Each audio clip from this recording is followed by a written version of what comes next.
that when I started my practice at Nagpur, I went alone for those times.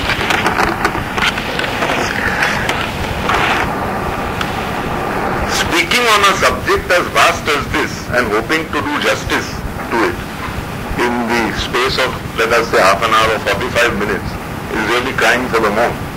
But I shall try to do my best.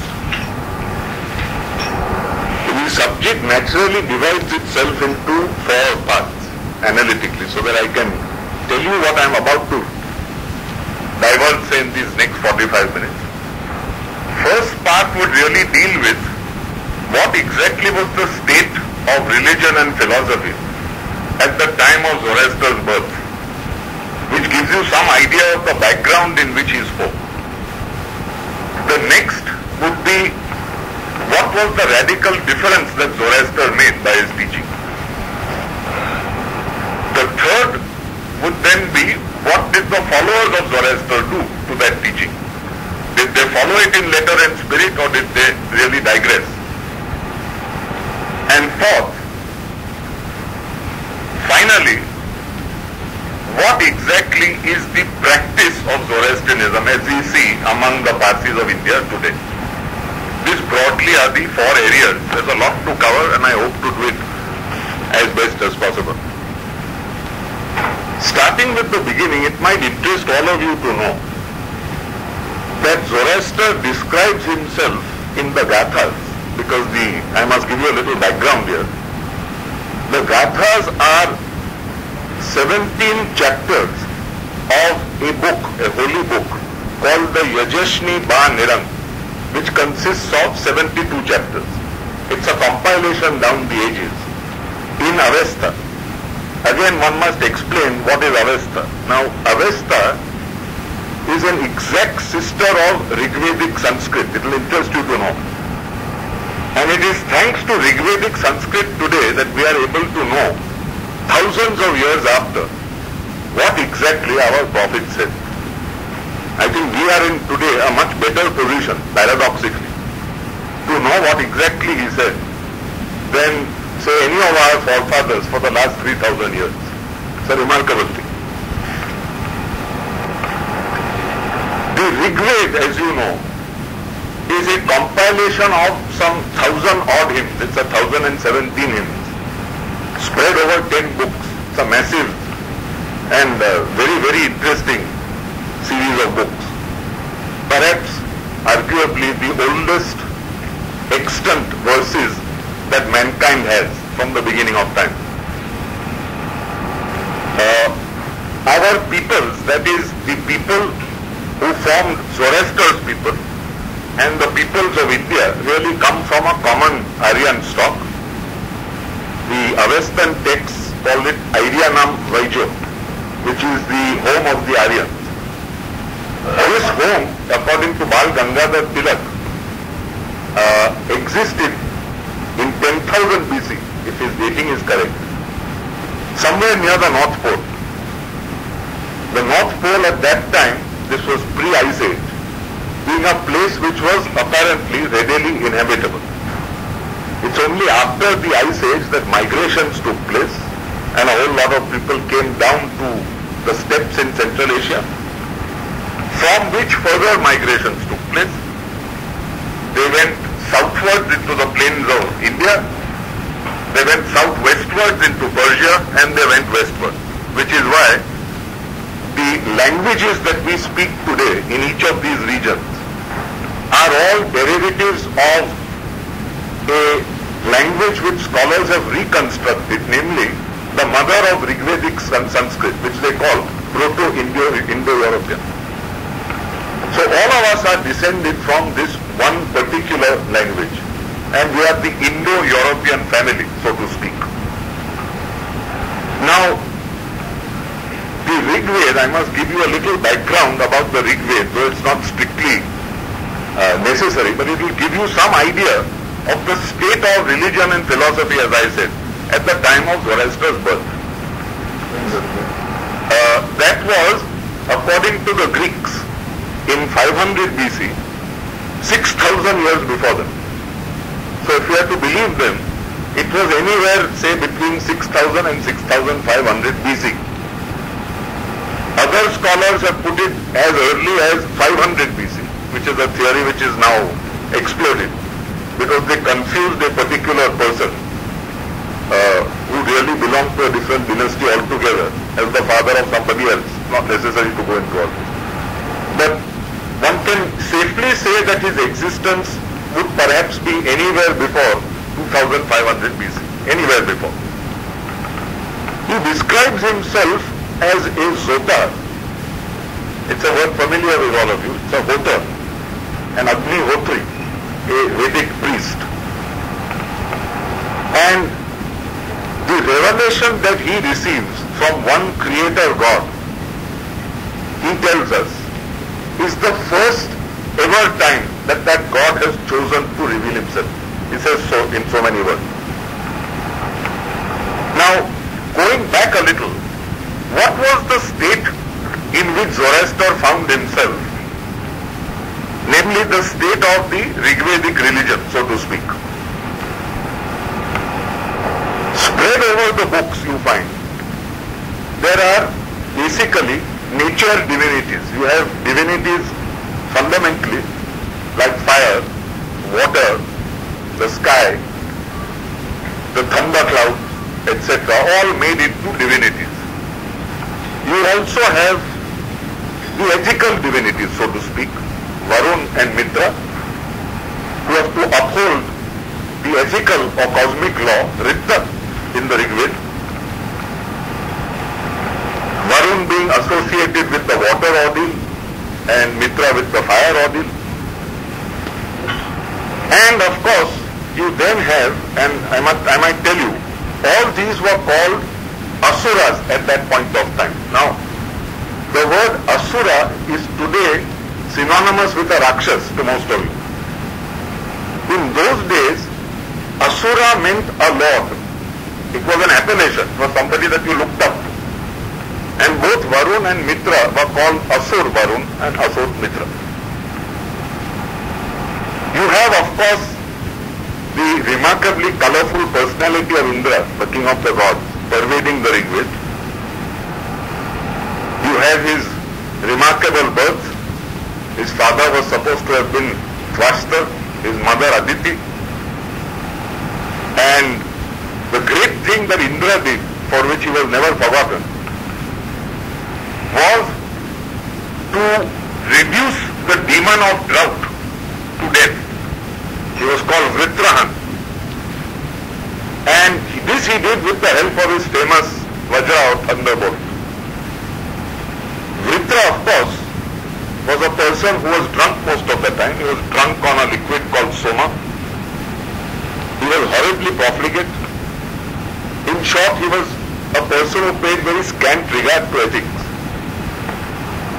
And it is his remarkable rise in the Rigveda which is coterminous with the fall of the ethic gods, Varun and Mitra. Along with all this, of course, you have in book 10 some very interesting theories of creation. Now all this is necessary because this is in stark contrast to the revelation that Zoroaster comes out. You have in book 10, and there are a number of sages speaking right through the Rigveda. So it's not as if there is one mind that is applied. There are millions of minds, each of which has gone into these remarkable things and come out with his own version of what they are.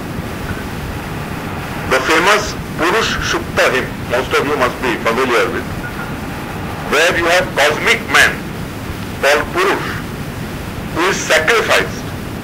And it is out of that sacrifice that the entire creation of the earth takes place.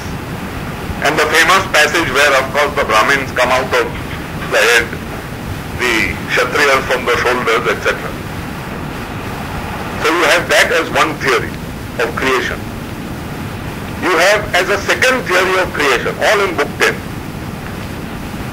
the concept of Prajapati and Hiranyagarbha. Now Prajapati is the lord of the creatures, properly so to speak. He creates Hiranyagarbha, which is the cosmic egg, so to speak, where there is an egg which is broken into two parts, consists of the earth below, the sky above and the sun in between. It's another theory of creation. You have a third theory of creation where Vishwakarma, who is the great architect of the universe, stands on a stool like a carpenter and fashions the universe from out of matter which eternally exists. You then have the famous hymn 129. Now 129 is a very interesting hymn because for the first time it speaks of the concept of Swayambhu, somebody who is self-existent. It tells you that existence came out of non-existence. It also tells you that Swayambhu existed by itself and breathed by itself. It then goes on to speak of the gods who are much later in point of time in creation. And then ends with a very enigmatic note. It says, perhaps the gods in heaven know who created us and where we came from, and perhaps they know not. And on this enigmatic note, after a few other hymns, the Rigveda ends. Now this is the background in which the prophet Zoroaster comes in as a Vedic fire priest. What then was the great revelation or change that he made? He announced for the first time that there is one creator God, and he called him Ahura Mazda. Now Ahura is the equivalent of Asura. It means exactly the same thing. It means Lord. In those days it meant a Lord. Mazda was a newly coined word which meant two things. Maz, majestic, grand, big, and Da, creator. So the Lord who is the great creator. So the first important thing that he said was, there is only one God. That one God is self-existent and is the creator of everybody and everything. As the first great advance in civilization that this man made. The second very important thing that he told us was that this God has actually come down to me on earth and has told me to tell mankind for the first time as to what is the purpose of existence and where exactly we are going to live. So you have for the first time a coherent ethical and metaphysical system given to you. Now what is this ethical system and metaphysical system in that order? The ethical system is very beautifully explained by him in two public sermons that he delivers. In the Gathas which I mentioned to you earlier, which are part of this Yajashni book. They consist of about 220 odd hymns, which are his original sayings. In the public sermons he tells us that the Lord created two spirits at the beginning of time. Now the word for spirit is mainyu. So immediately the word man comes to mind. Spirit in the sense of a mental thought process. So he said there were these two spirits created at the beginning of time. What is interesting is he says they were twins. That is, they were exactly alike in every way. The only thing that they were given by Almighty God, which again was common to both, was choice. One chose aright, one did not choose aright. And the allegory therefore is to tell all of you that each one of us really contains within us one or the other spirit. And the idea is to choose aright in order to attain the self. Because what is very important in this religion is that you attain the self by the seeming opposite, namely by being selfless. You destroy the self on the other hand by being selfish or self-centered. The very basic message that he gave. A very, very basic thing to his religion was the old concept of Ritta. In Avesta it is Ereta, and the derivative finally is Asha. We will deal with the word Asha because it is central to his ethical scheme. Simply translated, it means truth. According to him, therefore, each one of us is to tread this path of truth. He calls it a path. In fact, the colophon, the last end of the 72 chapters, states a very noble truth in one very simple sentence. It says, there is no path other than the path of Asha, all others are false paths. This is very basic to Zoroastrian belief. The lie is considered the single worst thing in Zoroastrianism. So, because apart from the fact that it is something intrinsically bad, it is also something unreal. The truth alone is real. The lie is parasitic. It is unreal. So he tells you, you are to utilize your conscience. You are all familiar with the word Shruti, to hear from within. He uses the same word, Surush, or Sarosh as it becomes later. You have to utilize the conscience faculty given to you by Aura Mazda. Tread this path of Asha, down which you will get better and better in discernment, in wisdom. Of course, he keeps telling you to be humble.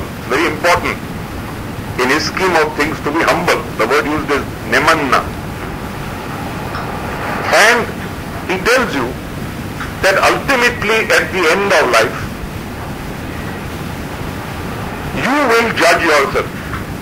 What is very interesting in this scheme of things is that you are going to judge yourself on a playback of your entire life after you die.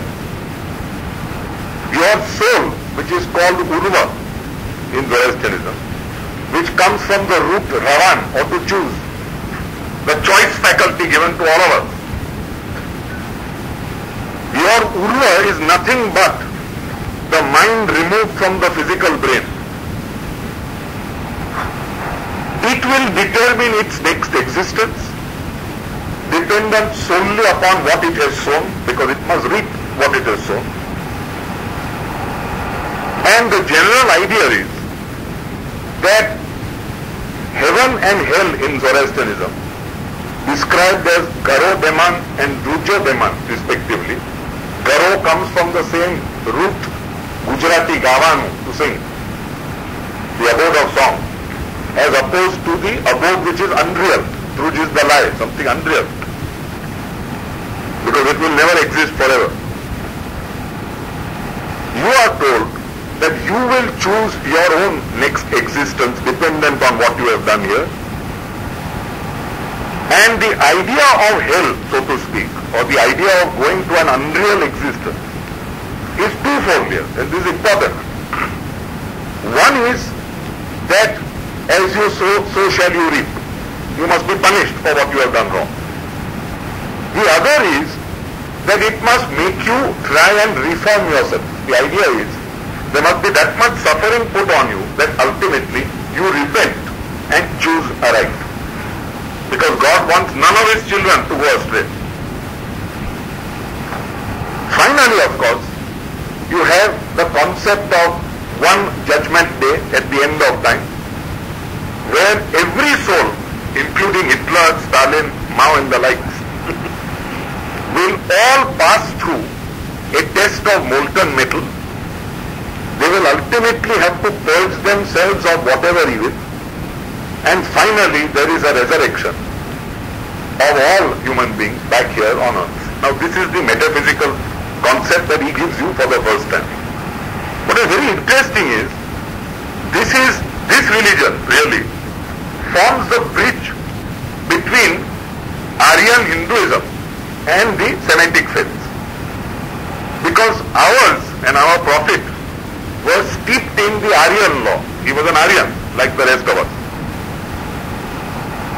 And all the basic truths of revealed religions that he came out with were adopted in Judaism, Of course, only after the Babylonian captivity, which I'll come to in a little time.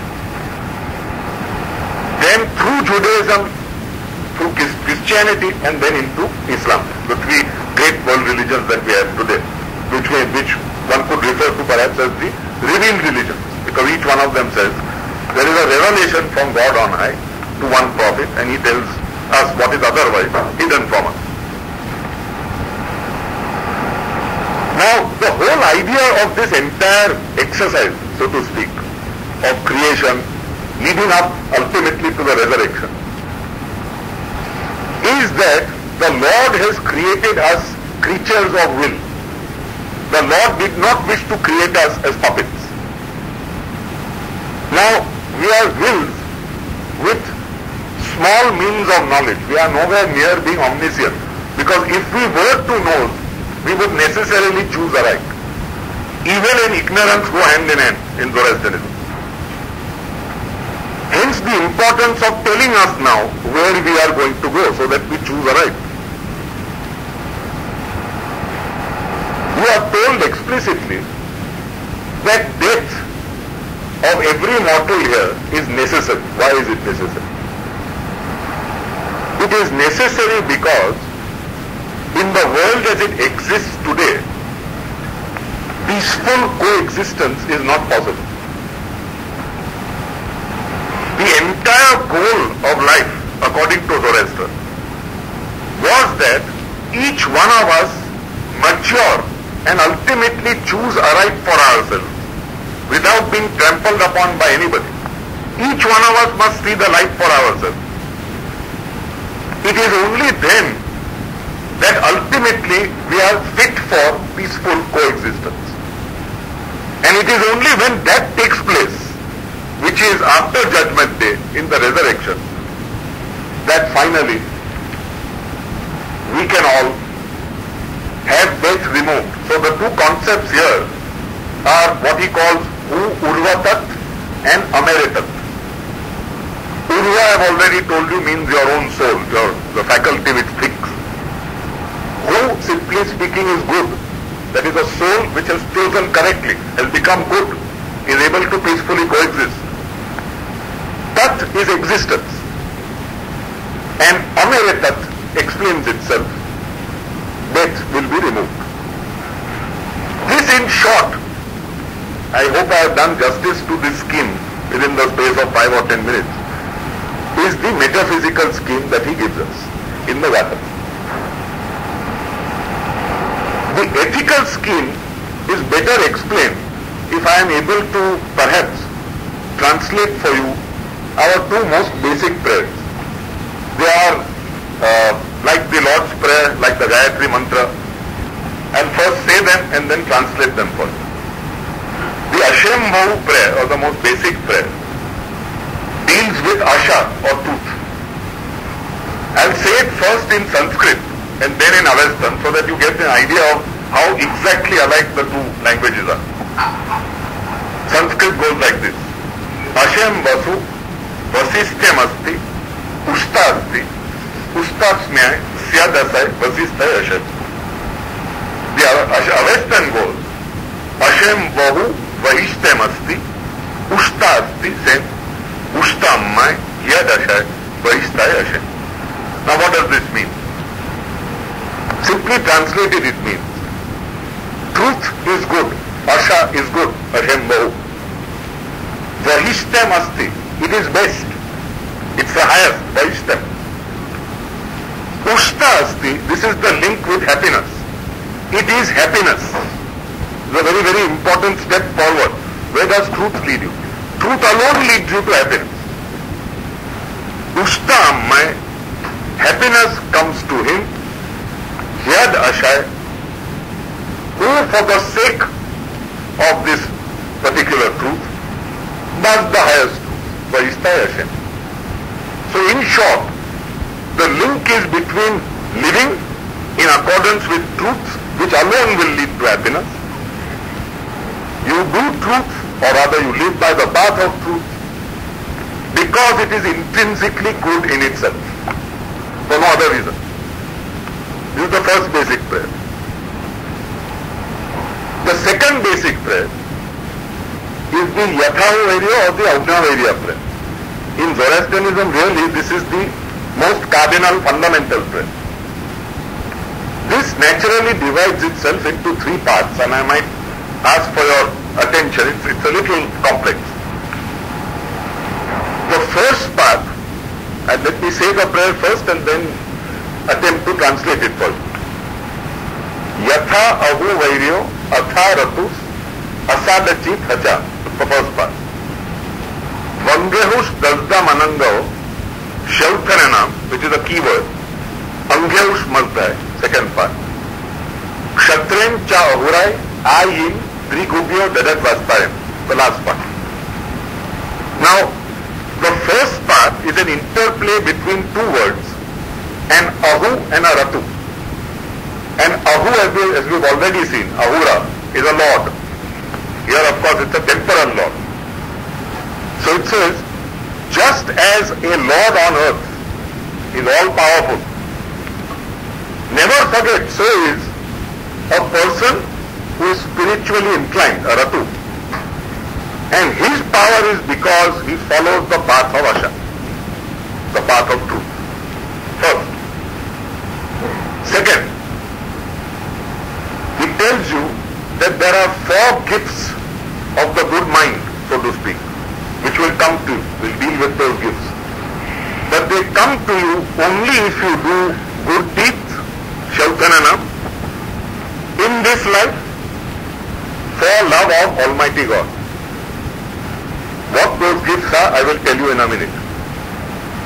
And the last part is the essential to, I think, which has been followed by many Parsis, the basic doing of charity, which is that God's own strength will come to you and help you on earth if you are able to help anybody in need.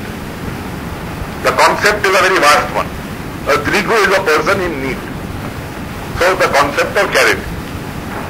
Now we come back to part 2 and the gifts. What are these gifts of the good mind? Therefore, Tevishi, Utayuti, Urvatat and Ameritat. Tevishi, shortly speaking, only means a certain strength of character which develops when you in fact live along this path of truth. Utayuti is very important because it tells you your life takes on a completely different meaning. You are born again, so to speak. And the other two gifts are after you die. Who Urvatat, which I have already explained to you. Your Urva is your soul, the judgment faculty within you. Once it becomes good, it is chosen aright, there will be existence for all time, and death will be removed, Ameritas. Now, having given you these two basic prayers and their translation, I think you have a reasonable account now of the basic metaphysics and ethics of what the Prophet himself laid down, so to speak. One very basic thing that he himself ordained that we follow is that we worship through fire. Now you must have heard, all of us are castigated or called fire worshippers. Now we are fire worshippers in the sense that fire is a symbol of truth. Fire is supposed to be not God on earth, but a symbol of Asha, which is truth. Now how is it a symbol of truth? There is a basic distinction between mankind and the rest of creation, the animal creation, the vegetable kingdom, etc. That distinction lies in the fact that we are creatures of conscience. We can choose right, we can choose wrong. We alone can light a fire, an animal can't light a fire. We alone can kindle it and we alone can put it out. Therefore, symbolically again, when we light it, we are on the path of truth. In Zoroastrianism, a fire is never to be put out. Because when you put it out, you are no better than the animal creation. You are worse. Because you have chosen wrongly. In short, your conscience has become so dim that the light has gone out altogether. So, the basic beliefs therefore, namely in one God, in a heaven and a hell as I have explained, in fire as a symbol of truth, in what happens to you after you die, and the final, of course, judgment day and resurrection, are in a nutshell what this man taught us for the first time. Now, after he expires, the religion as he taught it had to spread. The whole concept that you hear of today of Parsis being persons who cannot convert is only on Indian soil. It was very much a proselytizing religion in its day. And in the Gathas, in fact, he speaks of a Turanian, that is somebody who is a Mongol, of a completely different race, a man called Frayana, who has converted in the sense of, not doctrinally, but in the sense of a person who has come over to his way of thinking. Unfortunately, we have in younger Zoroastrianism a shift away from this uncompromising monotheism and the picture I have just given you. We have all the old Rigvedic divinities coming back. Now in the form of angels. They are no longer gods. They are called Yazatas. You have Mitra as a very powerful angel who has come back now. You also have Som, because our Som is home. And you have an entire Yast dedicated. A Yast is a liturgy dedicated to home, now as an angel. And obviously it was so difficult for the Zoroastrian priests to be able to spread the faith as it was, that the very beginning of the home Yast is blasphemous. It actually tells us that Auramanta, the Lord himself, bowed down to whom? Who is a greater divinity, and asked for his blessing. Which only shows you how difficult it was at that point of time for the priests to spread the faith without encountering stiff opposition and without bringing all the old gods and goddesses back. So that after the Gathas you have a period called the Yasna of the 7 chapters, which brings back these divinities. Then of course, after the Avestan period, you have a massive lull, because this has been a very, very old religion. It has gone through at least 3 historical empires. According to us, it has gone through 4. You had what was called the Peshdaranian dynasty to start with. Not in recorded history, in Persia itself. Then you had the Kayanian dynasty. King Vistas, who was the king that Zarathustra converted to his faith, belonged to this dynasty. Then you had, in recorded history, the Achaemenian dynasty, which some of you must have heard of. King Cyrus the Great was the founder of that great dynasty. Then you had the Parthian dynasty. That dynasty, of course, lasted for about 250 years until Alexander came and destroyed it. Then you had the Parthian dynasty from about, say, 330 BC to about 226 AD. It's a very long period, 500 years, where nothing much is known, nothing much is recorded. That Iran was Zoroastrian is itself a matter of doubt in that period. The only thing is that the 21 nusks or huge books which contain all sorts of subjects, including astrology, medicine, etc., which had been lost and or destroyed, because according to us in a drunken fit, Alexander had destroyed a lot of our work, were all attempted to be brought back in their scattered remains and put together again as 21 nusks. This was all done at the time of an emperor called Volgosis, Parthian emperor. It's only from 226 AD till the Arab conquest, which is about 651, 400 years, that we have Zoroastrianism as a state religion of the empire, so to speak. It was not thrust down the throats of anybody else. Incidentally, where we are sitting, Punjab, which was referred to as Hapta Hindu in our text. The word Hindu is an Avestan word, doesn't exist in Sanskrit. Hapta Hindu and the Punjab were twice satraps of two different Persian empires. One under Darius I, Achaemenian, which is around say 400 BC, and the second under Khusru Parvez, which is almost 1,000 years after, 800 years after, 400 odd AD. So where we are sitting also belong to two Persian empires for short periods of time. If we were to move on now, we come directly to another period, so to speak, the Pahlavi period. You will remember that Avestan, by the time of the Pahlavi period, had already become a dead language, much like Sanskrit has become here. Pahlavi was the spoken language of the Sasanian kings, that is this period of 225 to 651 AD. And this again was a fertile period for creation.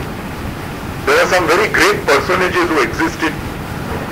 In particular, one can think of great priests like a man called Adarbat Maraspan, who in fact underwent various ordeals in order to prove the efficacy of the religion. And there were many texts which were written in this period. One very interesting development in this period was the creation of a devil. You will find that both in Hinduism and in Gothic Zoroastrianism, there is no devil mentioned. You may have Rakshasis, you may have Asuras, you may have all sorts of things, but you don't have Ishwar's limiting principle.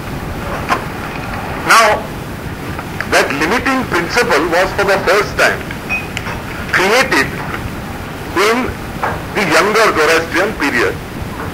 The devil was now given a primacy which was never the primacy of the Manu, or the spirit which chose wrong, if you remember. The devil now becomes the very antagonist of God.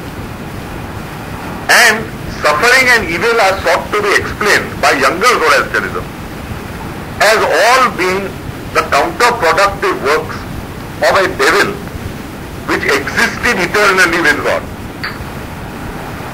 And ultimately, since the devil is not omniscient and God is, ultimately, with the help of man, that devil will be cast into the abyss forever, and finally the resurrection will take place. A very different picture from what was given by the prophet.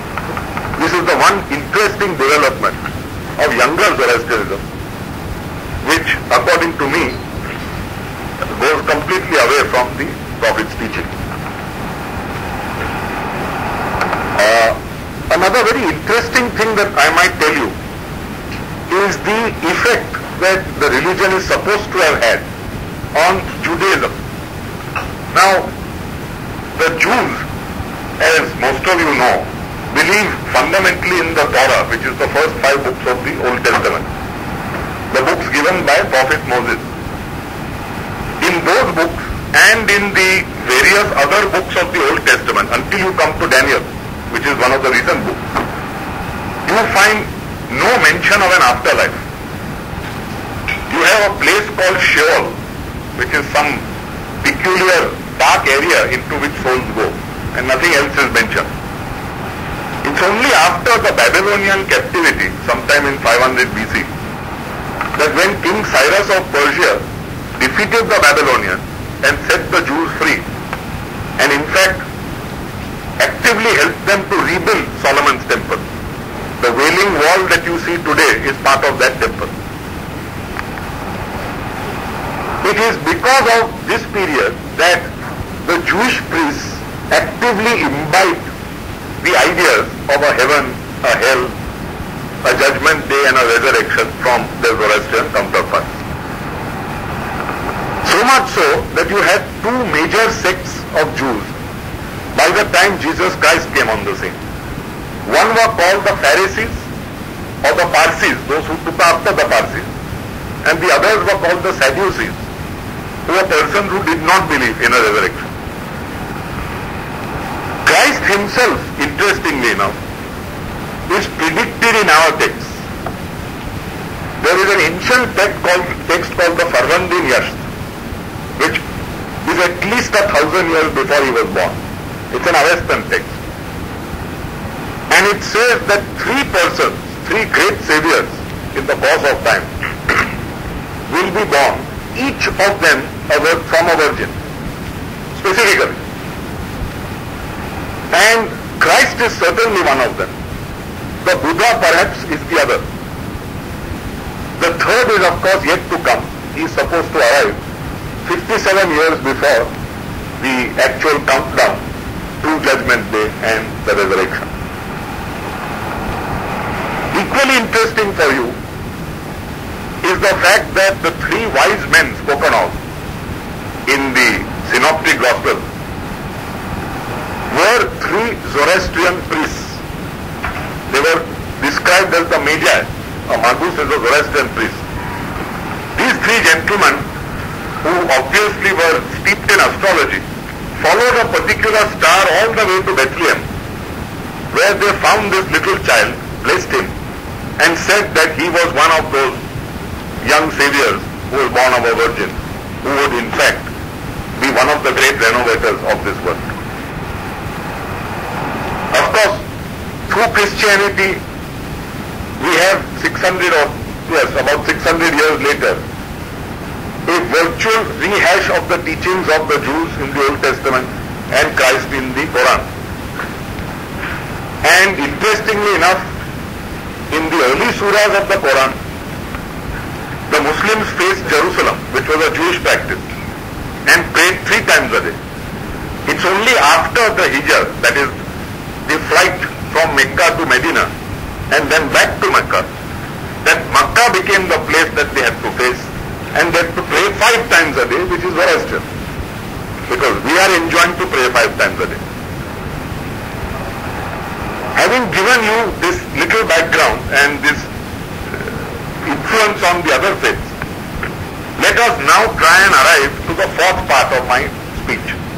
Namely, how did we come here and what exactly have we done in terms of practice?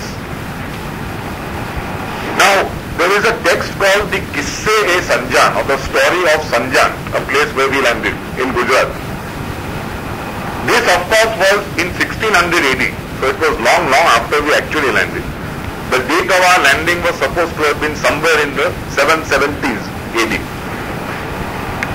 And it goes like this. It says that after the Battle of Nahavan, which was in 651, when our last Sasanian emperor got defeated by the forces of Khalid Uthman, a few of the faithful went into a place called Kohistan, into the hills, and lived there for 100 years. From Kohistan they went to Hormuz, which is a port. Lived in Hormuz for about 15 years. From Hormuz they set sail and came to Diu, which is an island off the coast of India. They lived in Diu for 17 years. They picked up Sanskrit in Diu. They landed in Sanjan in the 770s AD, when there was a Yadav ruler called Jadi Rana at the time. And there is of course this great apocryphal story, which most of you must have heard of how a bowl of milk was sent. Nothing of this is in recorded history, unfortunately. And the bowl of milk was supposed to signify that there is no place here, we are full. And our chief priest is supposed to have used his brains, put in a little sugar and said that we won't disturb things, we'll only sweeten them. This unfortunately is not in recorded history. What is in recorded history on the other hand is that we composed 16 Sanskrit shlokas. And with those 16 shlokas, we attempted to explain who we were and what our religion was to that Yadav ruler. The Yadav ruler got impressed and he allowed us to stay as refugees on 5 conditions. Not one of those conditions was conversion or anything to do with conversion. The conditions were reasonably mundane. beware that you won't bear arms. Your women will dress like our women. You will have your marriages after sunset, which was the practice of the time. We will adopt our language, that is the Gujarati language.